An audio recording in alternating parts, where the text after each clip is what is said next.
Indian Infrastructure's video webinar series on water network management. This is the fourth and the last webinar that we have. We were going to do a conference on water network management originally in April, but because of COVID situation, we could not do it. And therefore, we decided that we would do a webinar series to make sure that we continue the dialogue and we continue engaged with the various stakeholders. We've had 3 sessions before this, one with Ms. Thara, JS Amrut, one was with the ULB, one ULB perspective, which with Bangalore, with Hyderabad, also with Delhi. And then we had a session on metering, where we had with different representatives of different municipal corporations and water boards. And on this particular webinar, our focus is on 24/7. And we have with us Mr. Saurav Das Patnaik, CEO of Swachh Environment. We have with us Mr. P. Gopalakrishnan, Team Leader 24/7 Project in Coimbatore.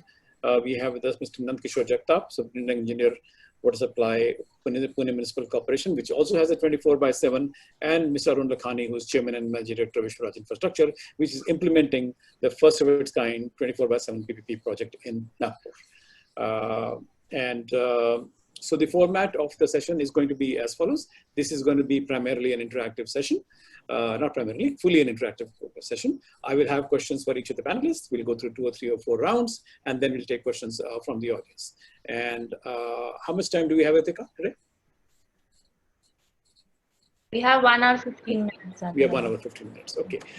Let me begin with the brief introductions.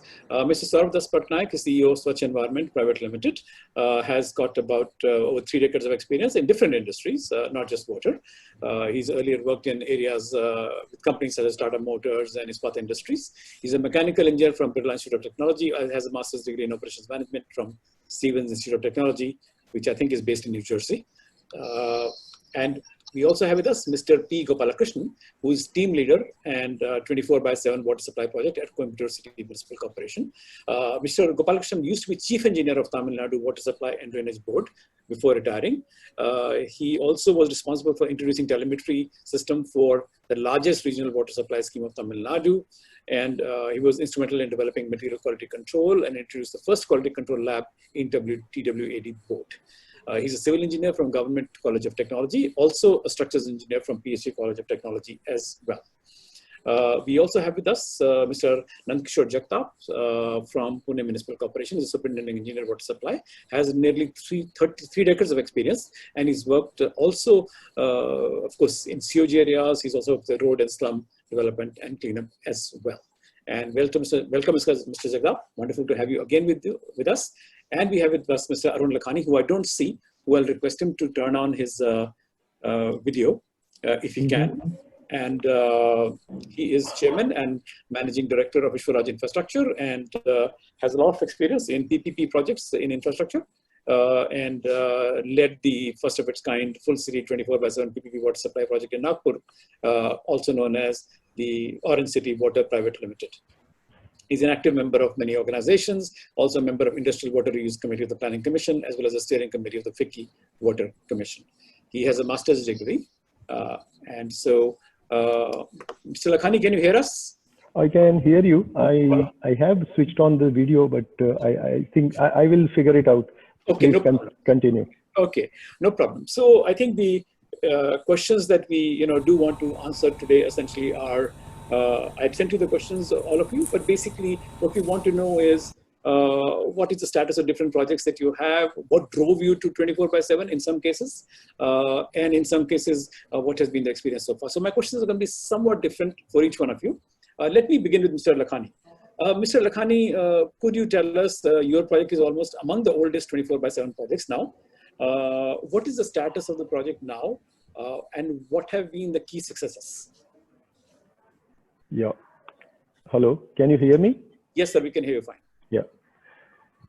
This project now is 8 years old, and we have completed 40 to 45% of the area into 24 hours supply. This was conceived by JNNURM scheme, and later on was supported by the state government for the balance of the funds. Right now, the situation is that, like as the first stage was to have, equitable water distribution across the city and then convert one by one area to 24/7 supply.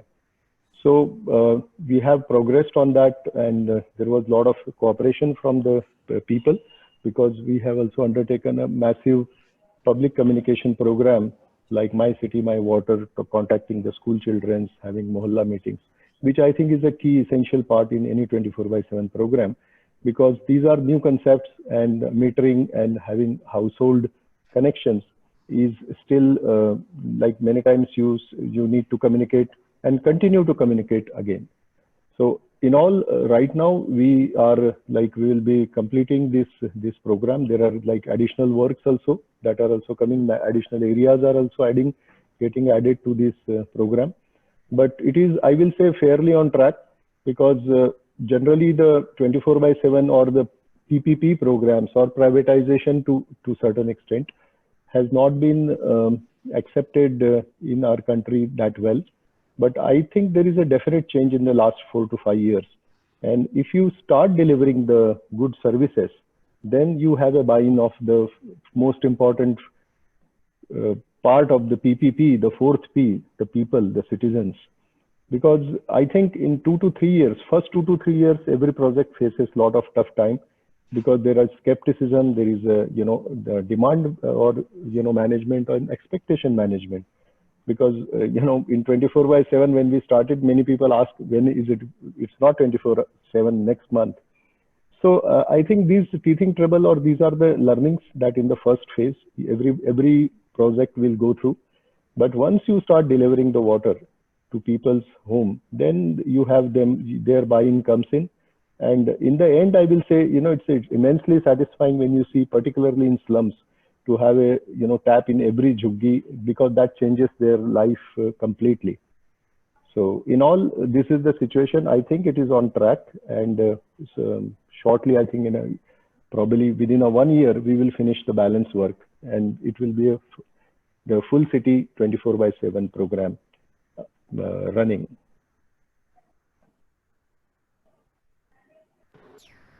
Finished in 1 year, how many households would be receiving the supply at that time? We have roughly 3.5 lakh consumers in Nagpur. So this is like, it's like anywhere between this, roughly 3.5 lakh. Okay, and what will be the total supply in terms of MLD? This varies, it is around 600 MLD is the supply. So the next question I know will be coming from NRW. So in all our cities, like we have a lot of, not legal connections and the different leakages, because in Nagpur also only 25% of the pipeline was replaced. So we have improved this. Like when we started, the billing was like 120 to 140 MLD. Now we have reached 300, 320 MLD is what, around 300 we are billing. So we are supplying now 600 to 700 MLD, summer to winter, in this range. And how much is metered and billed? The metered, billed and collected for is the volume on which the operator gets paid. That is now around 300. So now around 300. All right. Yeah. And in terms of the quality of water itself, has there been any third party check on that? Yeah, there is a NABL laboratories apart from the municipal corporations laboratories. And I'm happy to say that, not only has been the quality improved dramatically and consistently, because the consistency is important in this case, we have also seen the effect of this clean drinking water on the health hazards that Nagpur has faced, like all the, cholera and these, every summer what we get, these sort of epidemics coming up. So there is a measured change in that. So the public health has improved as a result of 24/7. Yes. Okay. And in terms of, did you, at this point, are you okay with parameters like technical, water pressure and things like that? Water pressure, again, it's a, like a geographical, it depends on the geography. So what we are committed to deliver, so that is, that's 2 meters of the pressure that we are delivering in all our 24 hours, 24/7 converted areas. But water pressure generally is good because there were some balance ESRs to be constructed.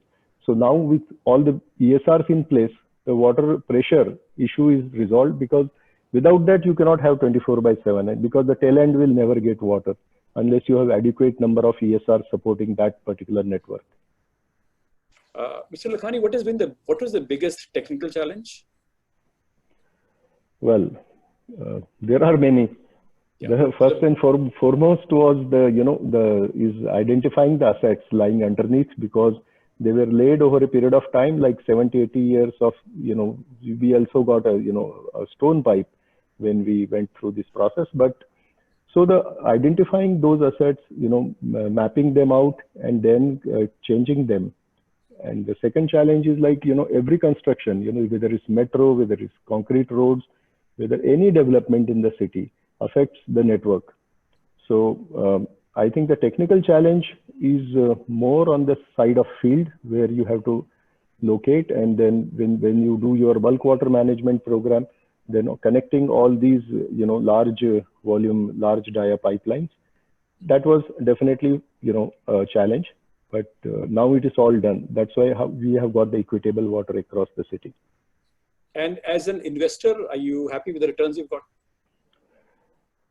Look, this particular model has given this initial support to this program of a minimum take or pay for the first 5 years. So there is no profit into that. There is no taking away, but it has sustained this program.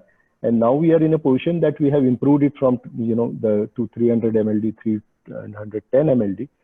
So I think in all the PPP, BOT projects, the profitability generally comes when you cross halfway mark in timeline. If it's a 25, 30 years project, first 10 to 12 years, if you survive, then you have a good amount of returns in the latter part of the phase of any project. All right. So based on the numbers, would you say the NRW is about 45 to 50%? It is around 40%, and it is improving because now we have decided to also replace some more network, because with 25% replacement of the original total network, it was a chance that was to be taken, because if you are not replacing 100% network, committing NRW is very difficult. We're going to come back to you with more questions. I just want to also again just mention this is a webinar series that has been sponsored in part by Census, which is a Xylem company, and we are happy that they're doing that. They're helping to make this happen. Also, we have muted the participants. You can ask your questions through Q&A. So that's the only way to ask the questions, and you can send the questions as they come to you. And please let us know who you're addressing it to, because we may come to your question half an hour from now, and we will not know which speaker you're talking about. So please let us know who you're addressing the question to. Okay, and please keep the questions coming. I see already quite 4 or 5 of them have come in. Please keep sending them. Let me go to Mr. Gopalakrishnan now. Mr. Gopalakrishnan, first of all, was it the idea or excitement of 24/7 that got you back in from retirement? Or was it just another project that you were tired of being retired and therefore you wanted to do something? It was my passion. Even during my service, I was canvassing for 24/7, but of course, could not succeed while in service. Yeah. And being my hometown, naturally I am interested. Oh, okay. I did not know that. So why was Coimbatore selected? Coimbatore is one city with sufficient water. We already have more than 135 LPCD as per the CPHO norms. All right. So water resources would not be an issue. Yes.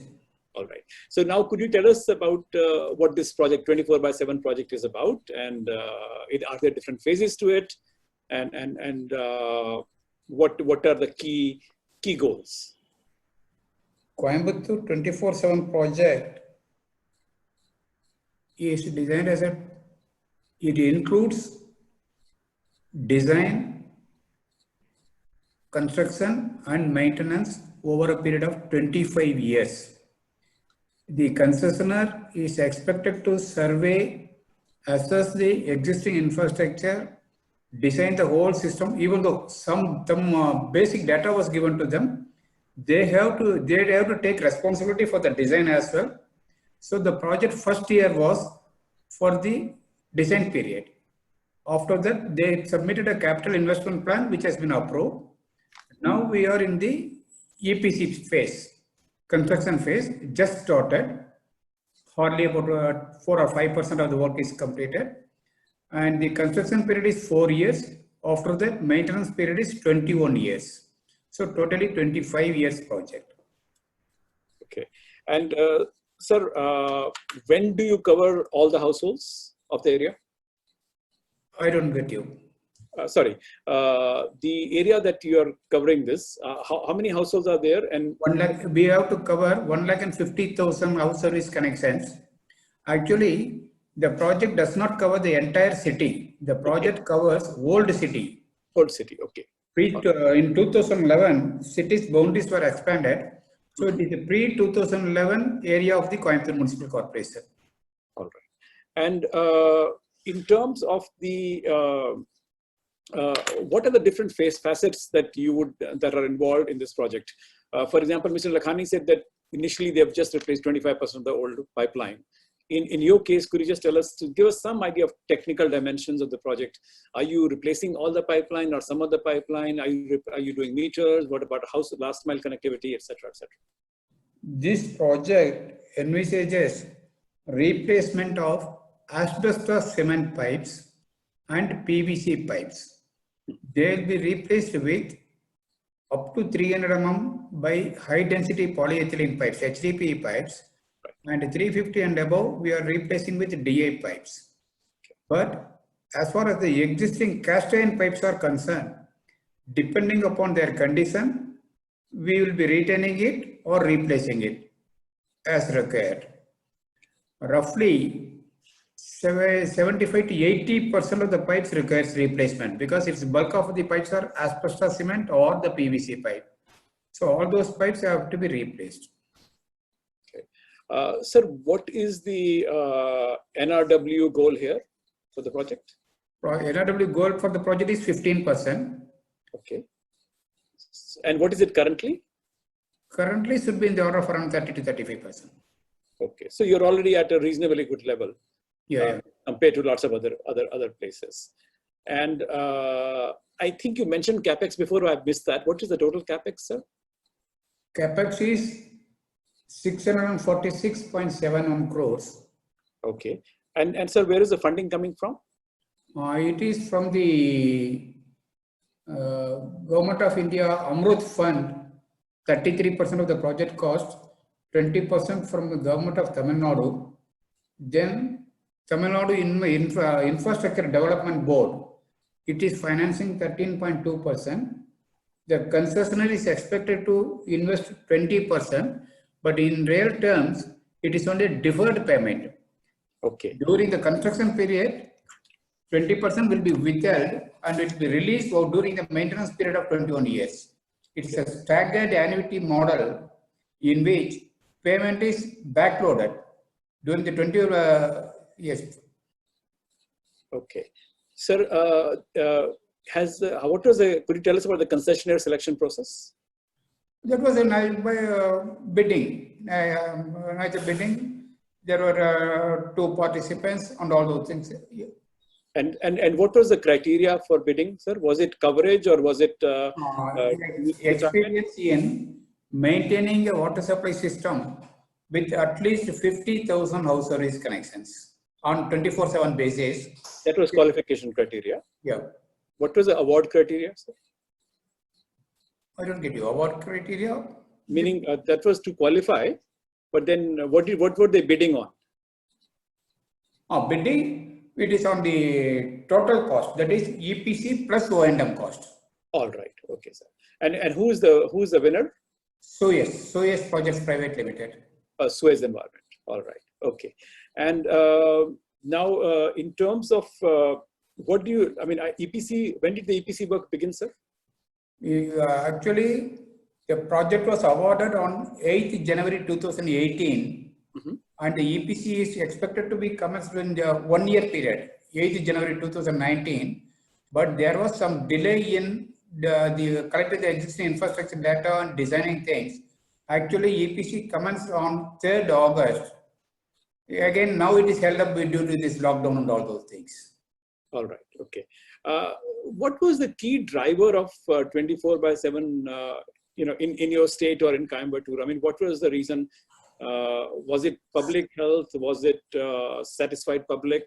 I mean, I'm sure it's a combination of those, but what was the most important criteria? To be honest, public were not demanding. Okay. Even now, the public does not feel, why should we have a 24/7? I am conducting a lot of awareness programs. Right. At present, they have, because city is having sufficient water and almost all the consumers have enough storage in their houses. Even though I supply water once in 4 days, they have enough storage for 5 days or 6 days. Right. So there is no basic need for that, but we are working on this. Yes, we are educating them on the need for them. Okay. Are you stressing public health and quality of water part, and Yes, how are you communicating that? yes, I am conducting a lot of consumer awareness program. In that program, I highlight on the CPHO manual definition of a protected water supply, which says protected water supply has to be safe, clean, adequate, convenient, and as economically as possible. So I highlight to the audience how intermittent water supply cannot be safe, cannot be clean, and without equitable distribution, it cannot be adequate also. And convenience, it is supplied at the convenience of the authority, not the convenience of the consumer. And economically also, the operating cost is very high. All those things we are educating, we are convincing the people. And will this result in increase in tariffs? Pardon? No. Now the model, this Coimbatore model, entire project or entire the infrastructure, ownership of the infrastructure lies with the corporation. SUEZ is only a maintaining agency, and SUEZ will be paid as per their quoted price. There is no risk of return risk or anything on the SUEZ. They have certain key performance indicators have been specified. Once they achieve that, they will get their quoted price. And as such, the tariff will be fixed by continue to be fixed by the Coimbatore Corporation only. I don't think because of 24/7 there need to be any increase in tariff. Okay, and what are those key performance indicators, sir? It is making available on a 24-hour basis with a minimum residual pressure of 7 meters at the consumer end or the ferrule end. Then the ensuring quality of water as per the CPHS standards. Those are the key criteria. All right. Okay. And one more thing, and even though city is all the connections are already metered, meter reading is not done regularly. At present, some meters are read once in 6 months or once in 3 months, something like that. The concessionaire is expected to read all the meters at 100%, at least bi-monthly basis. The scope of the project includes meter reading, billing, and collection. He is expected to achieve 95% collection also. Thank you, sir. I'm now going to go to Mr. Jagtap. Sir, if you can unmute yourself. Mr. Jagtap, I'll ask you a number of questions. First of all, could you tell us why did you go for 24/7 and why was Pune one of the selected cities for that? No, Pune area is quite undulating and up and down. It's quite hilly area. There are a lot of issues of unequitable water supply issues are there, and in spite of having sufficient water, there are too many complaints and too many water crises was there in various part of the city. That's why we have decided to go for this project. Our project is basically not a 24/7 project. Our project is project name is also Equitable Water Supply Project. And in first stage we are going for equitable water supply, and but we have designed this project for 24/7 water supply. All right. And when would you move to that phase? Yes. 24/7. So that's when would you be moving to 24/7 phase? Yeah, at the end of the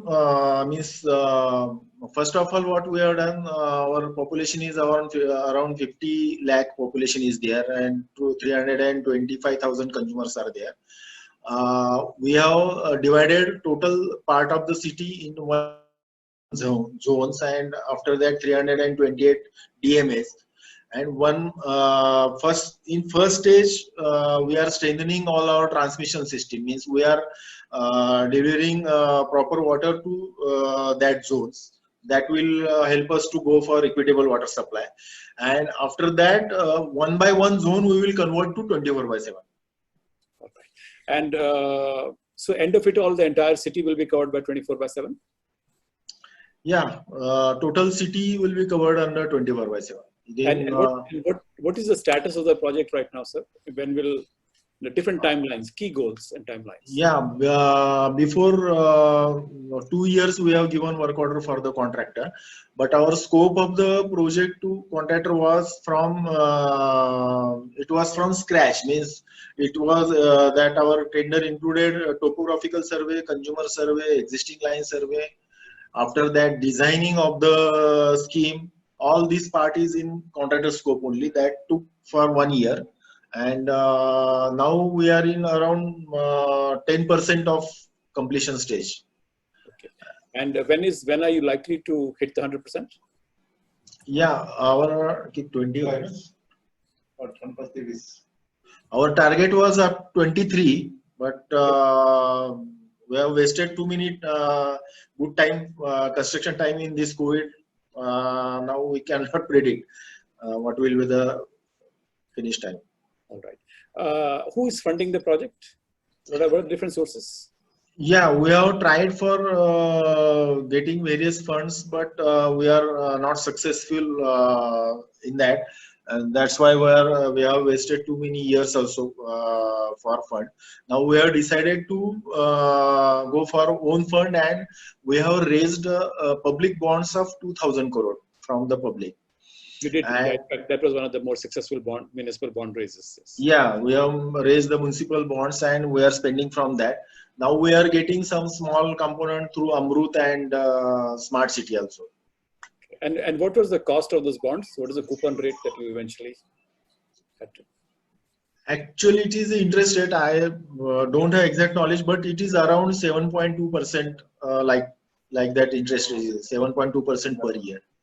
Okay. And when you say a small Amrut component, how small is that? It's around 130 crore only. Our total project cost is 2,800 crore. Okay. And it includes only treatment plant to consumer only, because up to treatment plant we have a sufficient capacity, and we got from 117 crore from Amrut, and from Smart City now we will get around 150 crores. And will you be replacing the full pipeline network or some pipeline network, or what are the different things you replace? No. First of all, we have done the existing line survey. After that, we have done some condition assessment on visual basis only, because we wasted more time in that only condition assessment, because not a proper and technical methodology is not available for condition assessment. And now we are replacing the lines which are required, which are required as per design only.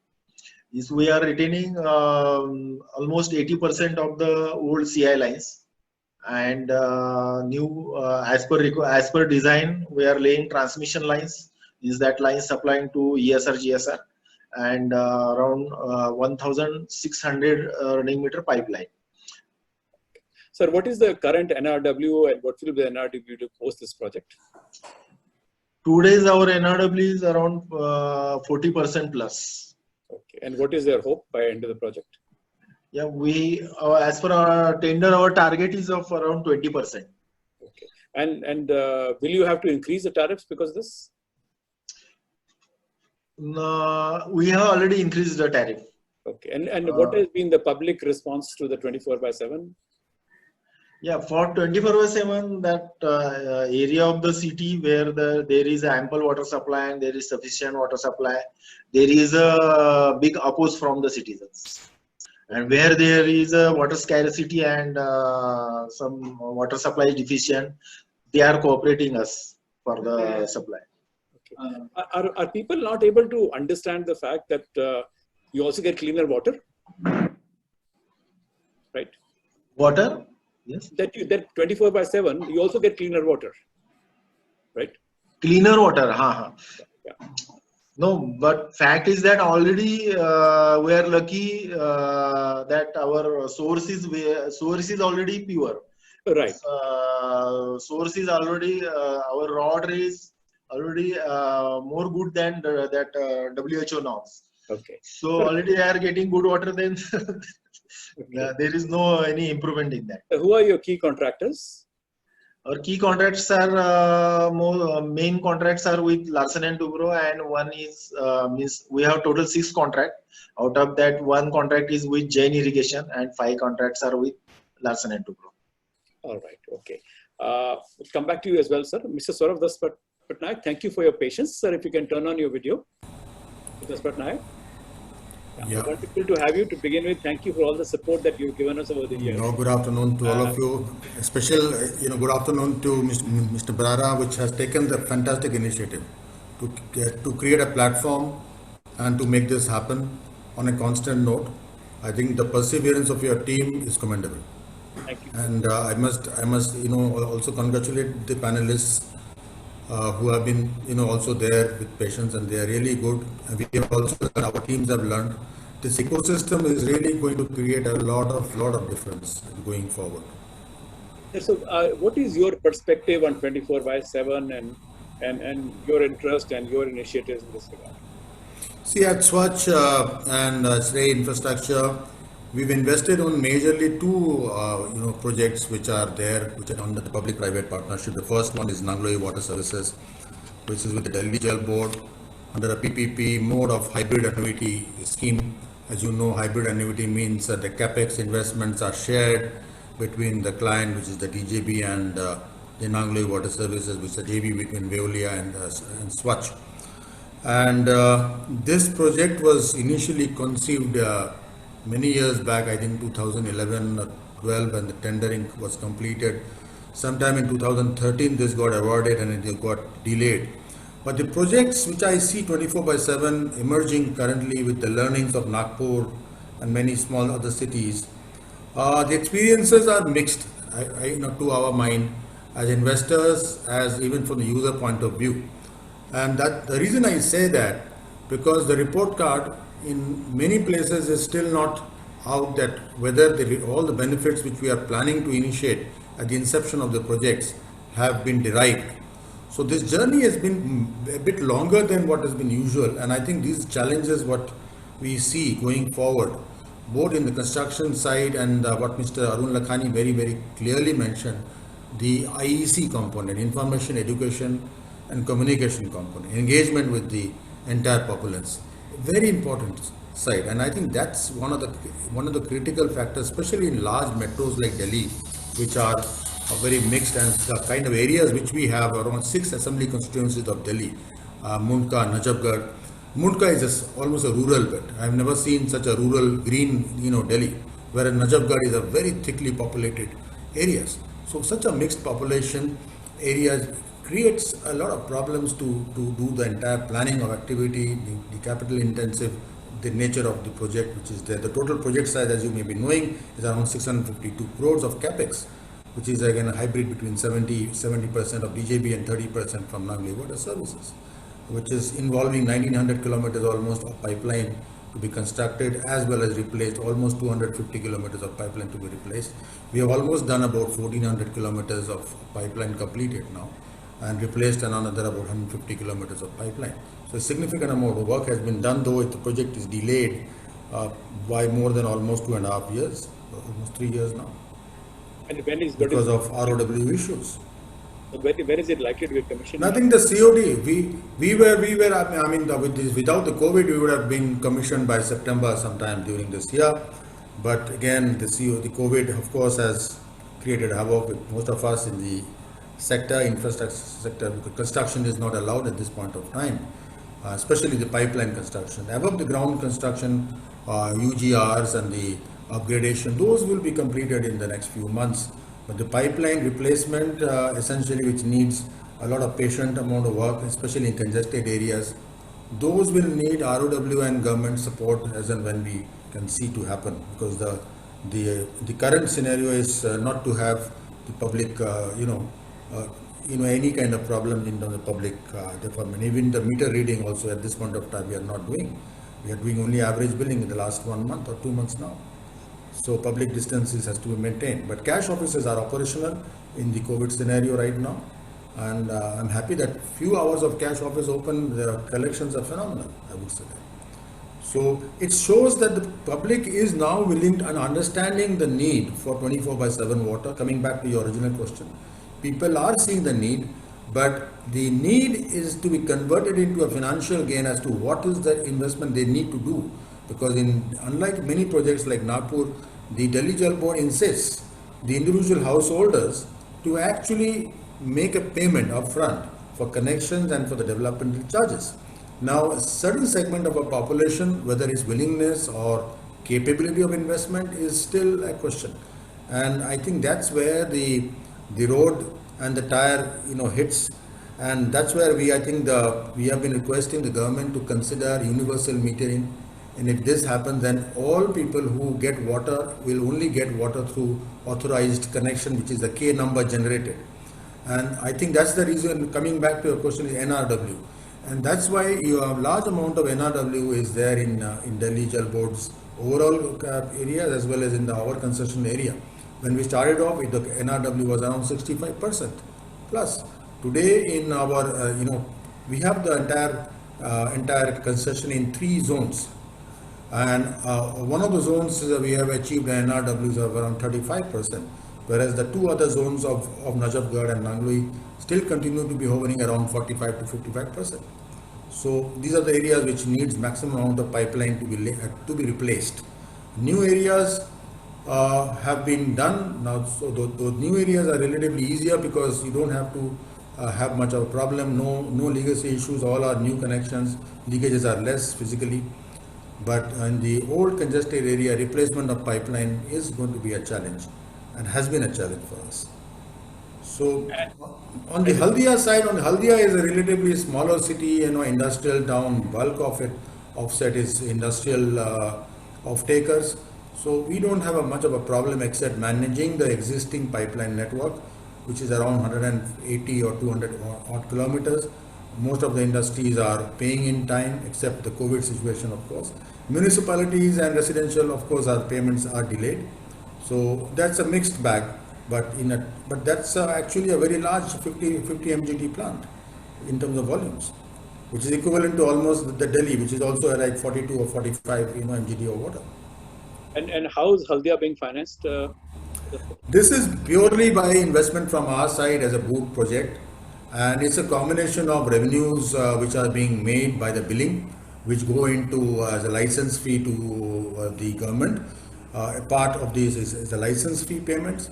Part of it is made for the electricity bill, and balance is used for our O&M billing. So it's a kind of a staged, waterfall mechanism. The revenue collection account gets cascaded to the first level is all the taxes and the power bill, and then the license fee. Thereafter, whatever is residual is coming to us as the operator, which has to look after the operations as well as the capex need.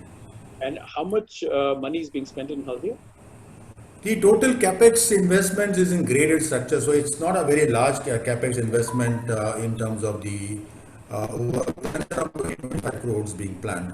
And that is also in a staged manner. So that way the revenue versus the capex plan is quite symmetrical, I would say. The revenues get collected and then you can fund the project by making adequate capex within the cash flow. But yes, initially to improve the efficiency of the pipeline network and the pumping stage, the pumps have been quite old, and we will need to refurbish these pumps, so which will need significant amount of investments. We've just taken over the concession in November of 2019, so it's been about 6 months, but 6 months of grueling time for us, with COVID also coming in. And where have you raised the debt from? We have internally funded it through SRE infrastructure essentially, and we will be looking at better terms from the public sector banks, but most of it is only working capital and some amount of guarantees and capex. So the debt component is lesser. The debt component is 20 plus around another 20, around 40 crores of debt. And Delhi project, you said most of it is coming from Delhi Jalpur. I think it's a hybrid annuity. So 70% of the 650 odd crores comes through the Delhi Jal Board's capex plan, and the balance has to be funded by the Nangli Water Services. This is in addition to the equity already invested on the project. And based on the experience so far, would you go for more such projects? I think it's a tricky question because 24/7, if the cities are well laid out and the ROW issues are not there, and annuity plan, plan is robust, we don't mind looking at good projects for 24/7. But then the revenue risk, which is mostly pushed onto the private operators, has to be looked at. So this has to be a uniform risk pooling exercise. And concessional agreements, I think the entire exercise of 24/7, if it is a PPP mode, revolves around having a robust concessional agreement plan and ability to the client to honor commitments. Number two and number three, the technical plan, the framework and the plan for the distribution itself and the collection is very, very important. And large amount of portions we have found it lacks political will to push people to pay for water, because this is somewhat unlike the Electricity Act. People feel that water is something, is a birthright. They don't want to pay for it, and that's the mindset which I feel has to go on. This has to change. I think this needs a significant amount of mindset change, both from the policymakers, planners, as well as the public representatives. Would you say from a terrain point of view, since you mentioned terrain, and are the other two projects in Delhi better placed in that regard? The other two concessions are very smaller concession. I would say they are minuscule concessions as compared to the kind of vast concession area which we are. And are they well laid out in terms of no ROW issues? Yeah, those areas are essentially the South Delhi are essentially posh areas of Malviya Nagar, whereas our concession area comprises of rural, semi-rural, semi-urban, and some amount of Janakpuri, etc. So see, this is a mix. So when we bid for this project, we found that the delta, which is the number of new connections coming up in the area which is unserved area, is going to grow. That is why we had given a bid for this particular project, because this is an area where you don't have connections. It will grow because there is a saturation limit to how much, like Mr. Gopal Krishnan mentioned, 135 LPCD there. So, I mean, we need to look at where the growth can happen. So, based on that, you take a risk of revenues. All right. So, I think now we'll come to the Q&A stage. I have one question, then Ritika, you'll ask the rest of the questions. For Mr. Lakhani, if you are there, if you can come back on. Mr. Lakhani? Yes. Yes. Mr. Lakhani, first of all, you're sort of a pioneer in this area. So, what would be your advice to the other three panelists here in terms of 2 or 3 main do's and don'ts? I think, I cannot advise them, but because they in their own way have a lot of experience. But I think communication, like rightly said by, the other panelists, that continuous communication and onboarding of the 4th P, the people, is a key area which which affects many other areas, like, this willingness to charge and willingness to pay debate. You see, once we start delivering the services after 2 to 3 years, it takes time. It doesn't happen overnight. But in 2 years, the willingness to pay starts building up. It goes on the positive side, because people want to see the results and then want to pay. They don't want to pay in advance. But willingness to charge from the authorities, from the political leadership, is always a challenge, because there is always a fear in their mind that they will, lose votes if they charge money. So that also gets, addressed once you have communication and onboarding of the people on your side.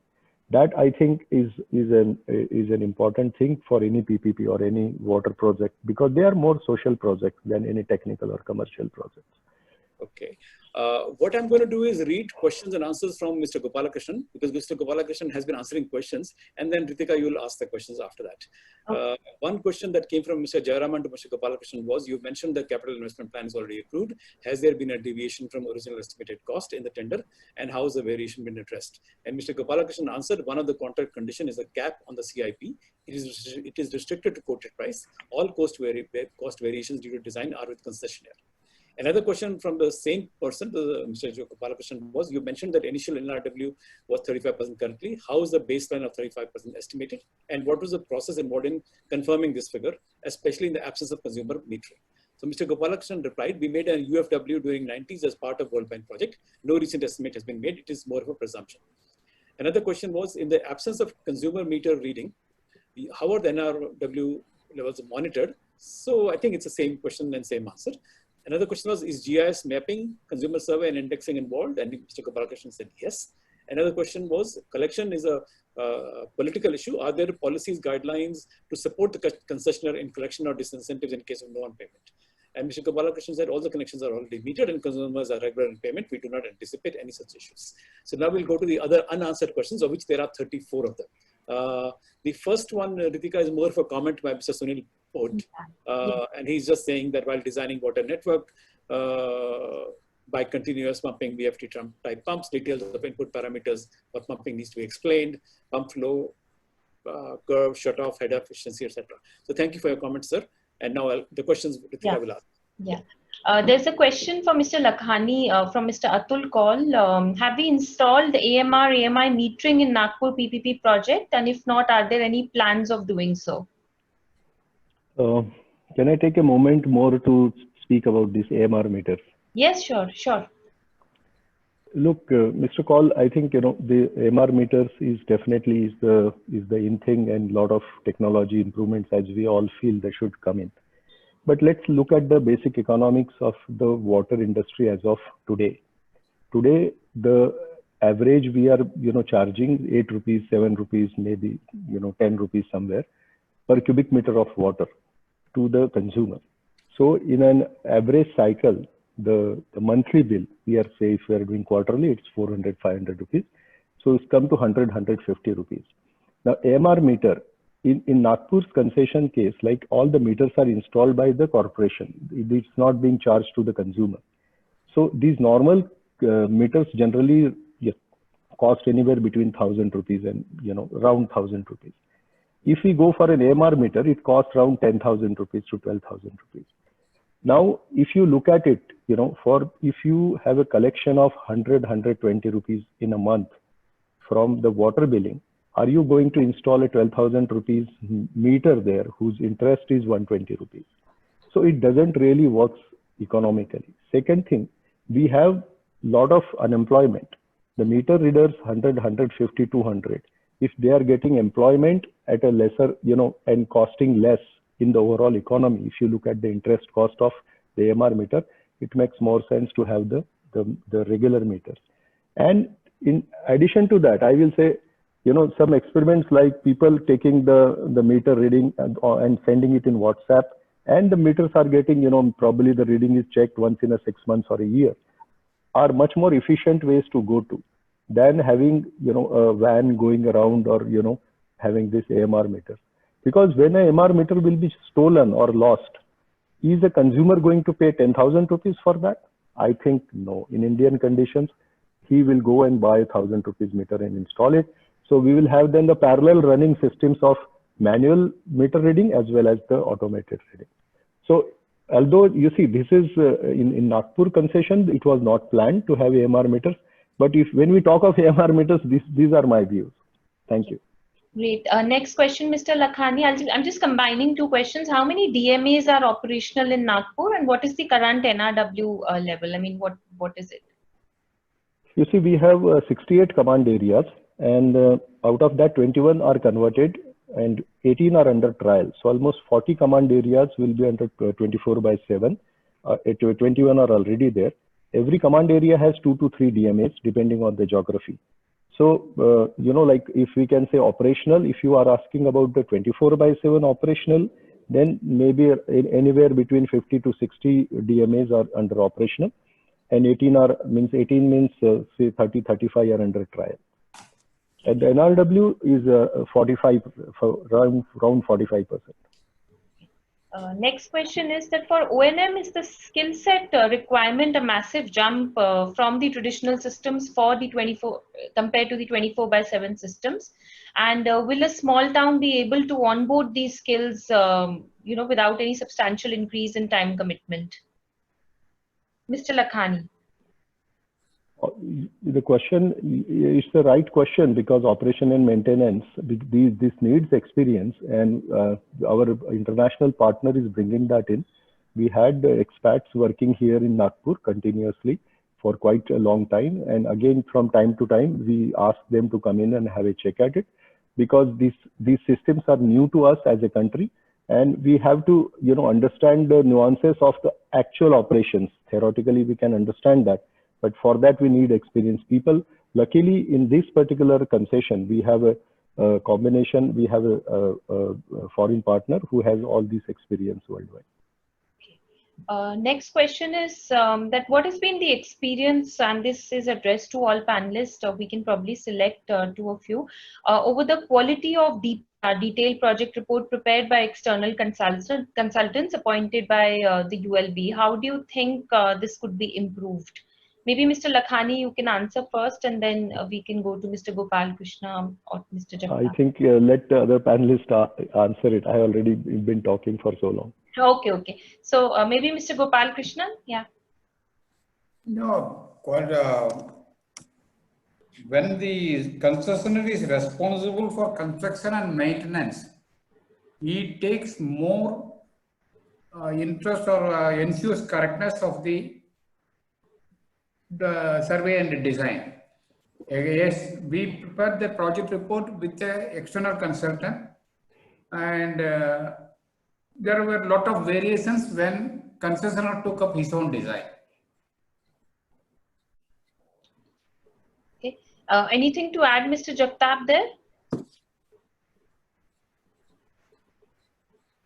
So if you could unmute yourself, please. Well, project design is a very important aspect. For that, what we have done, our project is designed by the consultant, SGI, Studio Gali in Nigeria, Italian consultant is there. So after that, what we have done, we have, as per our tender condition, contractor also has to review all the design, and if he needs any changes in that, he is allowed to do the changes. So like that provision we have put in the tender. So because means more value addition can be done, and if there are some errors and mistakes in the design, original design, that can be corrected in due course. Okay. There's a related question also for you, Mr. Jagtap. The person is Mr. Kumar. He wants to know that we understand that PMC network system is going with conventional pipes like MS, or are they planning to use HDPE pipes as well? And if they are going with MS, what was the reason, or what are the benefits that you see there? No, actually we are using, as on today, we are using ductile iron pipes because they are suggested by the consultant, and they are part of the tender. But actually the suggestion of HDPE pipe is good as per my knowledge. And now we are thinking to change, but we'll see how that tender conditions and all situations will allow to move for HDPE.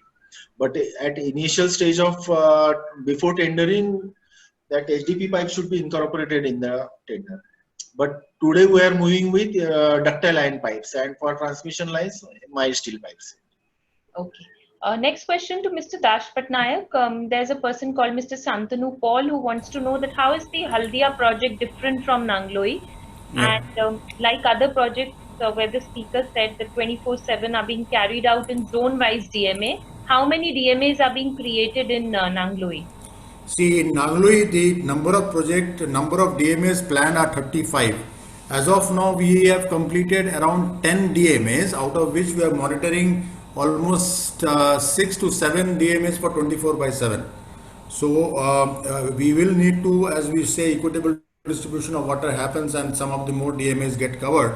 Eventually, by the next few years, we will cover all the DMAs, which will cover the entire concessional area. But currently, to answer your question, is only 10 DMAs are operational.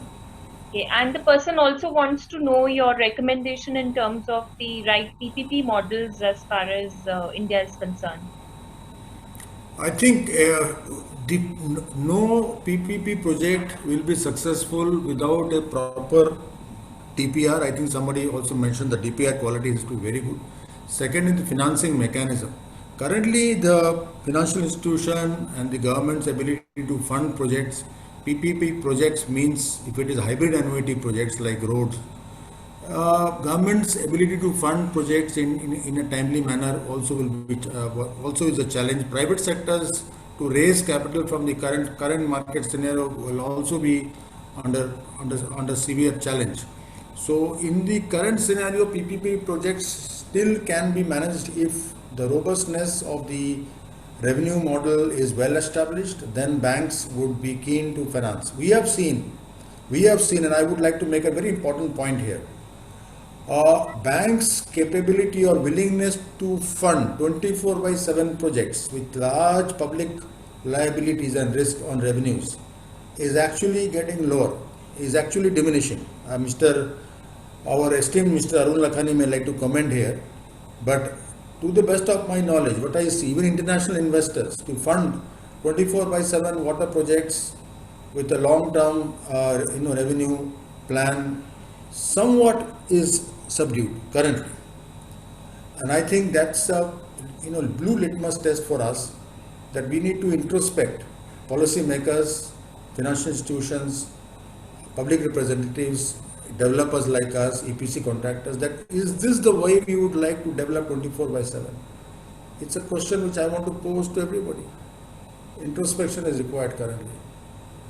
Otherwise, we will not have successful projects going forward. I mean, Nagpur is a great success story which is being talked about. Other projects are being talked about. But how many projects are there in India to actually showcase? Mr. Lakhani, anything to add there before I go to the next question? I missed the question actually. I lost the connection in between. Perhaps you can comment on what Mr. Das Patnaik said in the end. Okay. I agree with him on this particular issue that, it is still, a story, evolving. So there are a lot of questions and lot of, difficulties that these two projects, these 3-4 projects in India have brought to light for the private investors. And considering the very large social aspect of water in India and no background of getting paid the fair price of water, because it's always subsidized. So I will say yes, I will agree with them. There are a lot of variables and lot of factors that need to be considered before investing money into a PPP project in water sector in India. Mr. Lakhani, I'm just going to combine 3 questions for you. You mentioned that there's a 40% NRW. How much of it is directly related to leakage? What are the causes of these leakages, and what type of technologies are being used for active leakage detection in Nagpur? You see, then there are illegal connections. That is one major in every city. That is one major area of the NRW going up, rather than the direct leakages in the pipeline.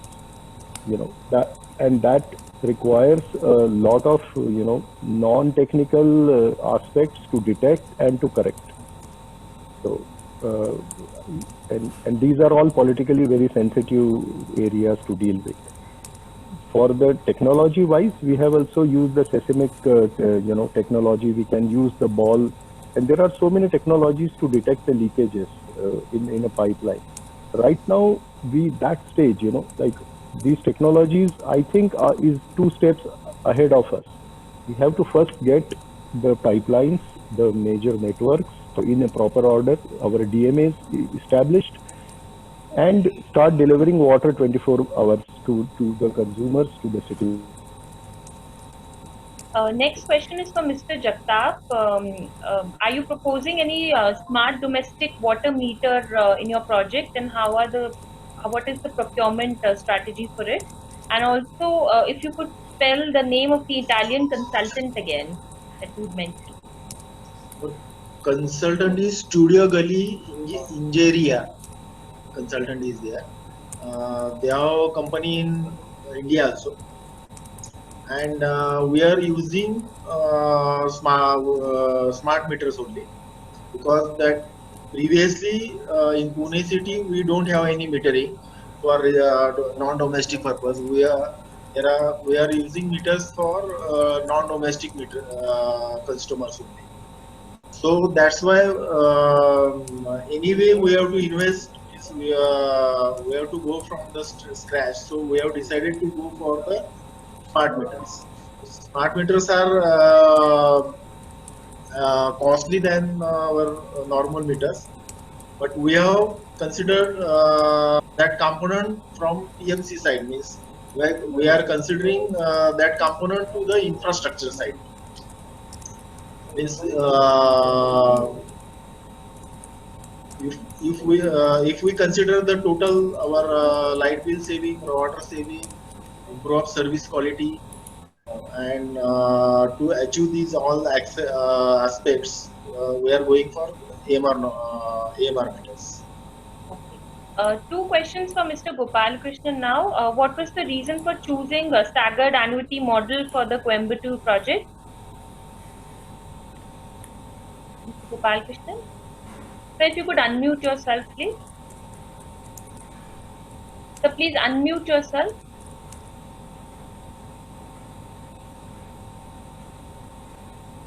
Yes. Oh, I joined the project at the later stage. I don't know why it was selected. Okay. And were there any bottlenecks in availing the sanction for road cutting for laying pipes, fixing flow meters, etc.? And if so, whether trenchless technology was adopted or not? So it continues to be a problem. There is a considerable delay in getting the permissions. Yes, we will be using trenchless in the major national highway roads and others. Next question is for Mr. Lakhani. Could you elaborate on your experience with O&M fee payment based on billed volume? Would you prefer O&M fee payment on billed volume versus number of connections served?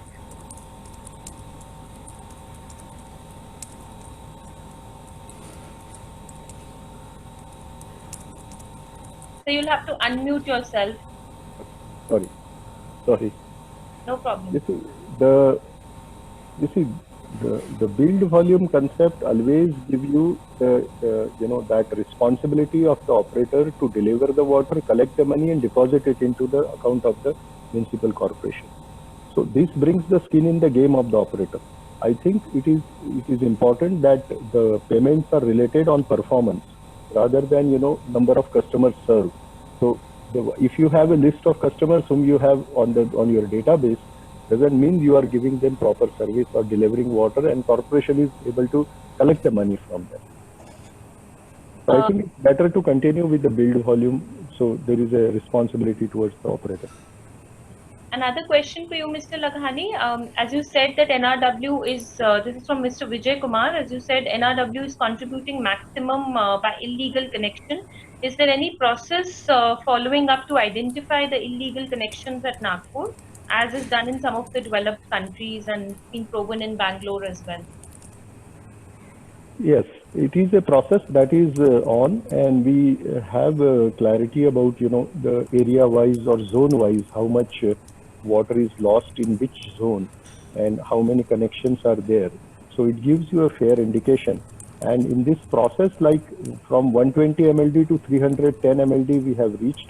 That is only mainly by the process of identifying these illegal connections and convincing them ultimately to be the legal connections, and handle those situations so that the areas can be converted to 24 hours. I must say this, that it takes time, but slowly people realize that it is good, it is better to pay and get healthy water, and uncontaminated water than, try to save 100, 150, 200 rupees a month. Next question from Mr. Jagtap. This is by Mr. Biren Dalal, that who decides on the replacement of pipe necessity after the survey is done by the contractor or the concessionaire? And this is for both Mr. Lakhani and Mr. Jagtap. But maybe Mr. Jagtap can. Mr. Jagtap can answer that. Yeah, actual that survey is done by the contractor, and he he submit his recommendations to consultant, and again consultant review that, and he will submit list to us, and department will take the decision for whether it is to be replaced or it is to be not replaced. The main constraint for main point to replace is that there are too many pipes are in the midway of the road because of the step-by-step road widening. That major pipes are at the midway of the road, so that pipes are difficult to maintain. Mainly that pipes are considered for replacement, and we have a leakage history also. Some of the pipes are leaking time to time. Repeatedly leakage is there. That pipes we are going to replace. Mr. Daspat Naik, you answered some questions in private. Is it okay if I read out the answers? Yeah, please go ahead. There is a question from Dheeraj Pandita saying it is based on many factors: leakages, theft, no payment, government interference, political interest. How do you make sure private contractors are not affected? And your answer was concession agreement needs to be robust and also allow flexibility. It is indeed a challenge. Also, stakeholder management is very important. That same person asked you another question: is Delhi a profitable project? And you said NWS is operationally profitable. COD you are not achieved. So once COD is achieved and a number of connections go over 230,000, the collection efficiency should be over 80% and profitability will be achieved. Next question: is there any project KPIs for Haldia? And you said there are several KPIs. I think we could ask reduction in power consumption, improvement in pumping efficiency, achieving billing accuracy, etc. Another question from Bhargav Jarak from POS. Could you elaborate on tariff structure in Haldia and ratio of commercial versus domestic connections? And you said current tariff rates are in different categories. Industrial approximately 18.65 per kiloliter, commercial 13.50, municipal 5.86, residential 4.5. 92% of the water is supplied to industrial category. Another question was, how is the Haldia project different? I think you answered that in live also. Another question was, this is with reference to risk sharing arrangements in 24/7 contracts. What are the clear no-go or risks which private sector does not want to assume? And your answer was clear no-go for private sector is if no revenue guarantee or if there is no minimum guarantee provided. Secondly, guarantees must be clear. Third, redressal and adjudication process must be well defined. Private players investing must be treated as investors, not mere contractors. Yeah, I think this is what I think we would like to highlight. Private investors must be given the same platform as an investor and not as a mere contractor. This is a mindset issue, and this needs to really change. It's changing, but it's not adequately changing at the executive level. Another question for him was, considering the current market situation, are the private contractors open to working on projects where equity investment is required? And you said the risk appetite is low. Government and financing institutions must be encouraged to fund water infrastructure projects as priority sector. I think, Mr. Barara, I would like to again seek your intervention. Several platforms, Mr. Arun Lakhani also has mentioned, water sector should be treated as a priority sector. Right. It's India's mission for Jal Shakti. Nal se Jal. But what are we doing with the financing of such schemes? If you want the private sector to participate adequately both in the KPI management and O&M and investor, you will have to create an enabling atmosphere and a structure. That is still far away. Let me ask you this question both to you and to Mr. Lakhani.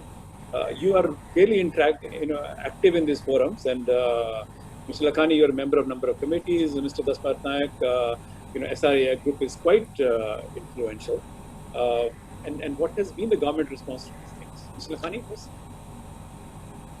Government is definitely coming up with various proposals like Nal Se Jal, like what Mr. Patnaik said.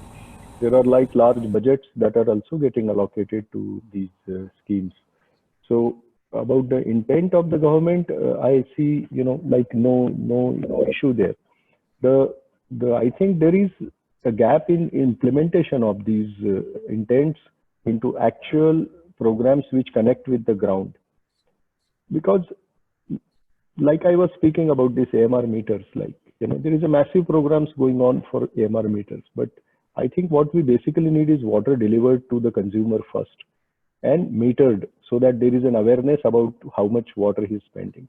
The telescopic, the tariffs, or even I will say the Delhi model of giving first to, 135 LPCD free, first to 20 units free. Only why? Because it will ensure that the person puts up a meter and starts, getting into the mainstream of the water business, that everything should be accounted for and be responsible about, consuming this resource. So I think this last mile implementation, that is where is the gap. Okay. Mr. Das Patnaik, you were saying, how do we enable, this sort of framework or environment that is conducive? Sir, if you can unmute yourself.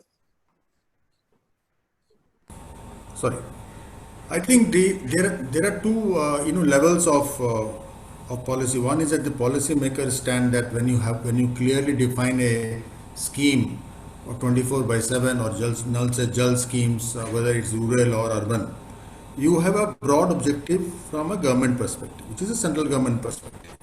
The state level implementation comes in under several schemes or the UDAs or the ULBs. Essentially, these entire concessional agreement and the RFP document, the way it is made, first of all, DPRs itself, quality of DPRs may be suboptimal, which needs to be looked at, and that creates a high risk from a. So they keep on padding these costs of delay, cost of payments, cost of ROW, cost of many things. So when you start adding all the sigma of all these risks, then the cost versus actual keeps on going up, which is not the best thing to happen. Secondly, now at the implementation at the executive level, if a concessional agreement is created, it should be seen as a valid document, which is a document which has to be in the Bible. However, in a long concessional period of 15, 20, 25 years, things will change. Many concessional agreements, there are not adequacy involved. There are many gaps in concessional agreement, both in the RFP level, at the DPR level, at the operational level. Now, these will have to be given a due respect in terms of arbitration or some kind of a redressal mechanism, and it should be a transparent mechanism. This scheme is still taking a lot of time. I mean, today, large number of cases, maybe in the highways sector also, even in the water sector also, is going for arbitration and is going on. So this needs to be quickly taken up and remedies, action to be taken up. Thirdly, KPI's management is built on many things. There are numerous factors which are intrinsic to the concessional agreement, and there are factors which are beyond the control of the operator level. Now in Delhi, as I just mentioned, it's a political will that people are not taking connections, and government needs to take a new policy, say universal metering. Government has given some dispensation, but not adequate enough for people to go for connections through only, that is the only source of water. Otherwise, people are doing pilferage. Large damages are taking place to the already capex orientation, and there are significant half connections or partial connections which have been built up. Those need to be regularized into K numbers, but people are not paying. So that is what saying. These norms, policies have to move fast in time, and those will give rise and teeth to execution also. So I think the report card on 24/7 on a PPP mode is, as Mr. Lakhani mentioned, is a journey We have not come to the journey, but we are going through the journey. Some of the journey is pleasant, some of them are not so pleasant. So we will have to go with this entire. It's a developing country. In India is a developing country, so we will have to go with this process. Sir, I'll request your presence for just about 6-7 more minutes. We'll take just 3 or 4 more questions for Mr. Gopalakrishnan and Mr. Jagtap, and then we will close the session. Rizka, do you want to? Yes. Yeah, Mr. Gopalakrishnan, question for you. If you could unmute yourself. How the condition assessment of existing network has been done during capital investment plan, and also how the condition of existing CI pipe is assessed? Condition assessment is based on the basically age of the pipe and the history of leakages. In addition, while attending leaks, we see the inside of the corrosion inside the pipe and all those things, and decision is taken. Okay. Mr. Jagtap, question for you. Is there any technology used today to trace buried pipes? No, we didn't found any technology. We are going by visual inspection only. Visual inspection, and as Gopalakrishnan sir told, that with the previous leakage history only. Okay, and one Shall I answer this? Yes, sure. Yeah. Yeah, we are using pipe and cable locators for buried metallic pipes. Cast-iron pipes, we are using it, and we have successfully identified them. Okay. And one question again to both of you is, have you experienced any joint leakages on HDPE pipes during operations after commissioning? Mr. Gopalakrishnan and Mr. Jagtap? So, no, our project is in the initial stages. We are yet to commission any line. So, Mr. Jagtap, anything? As on today, we are not using HDP pipes only. In future, we are planning to use.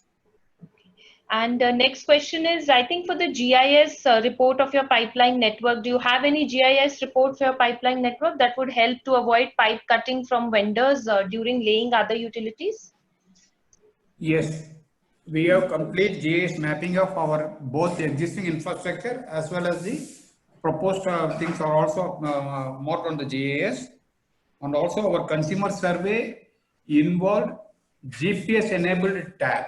The surveyor has to go to the after the GA, we purchased an aerial map of 30 centimeter accuracy, and all the properties were numbered, and the consumer, the surveyor has to stand before the property for collecting and making of the entry.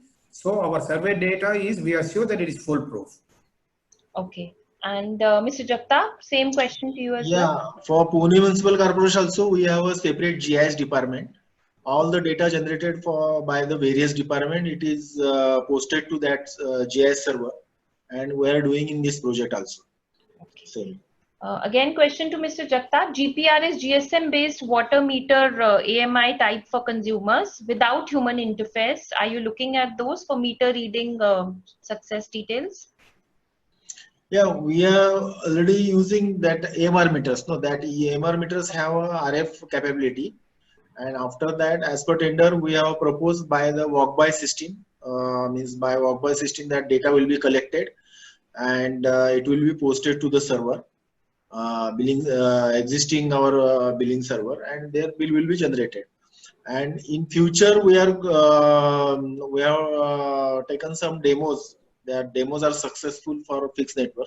Same AMR meters are to be used for fixed network systems.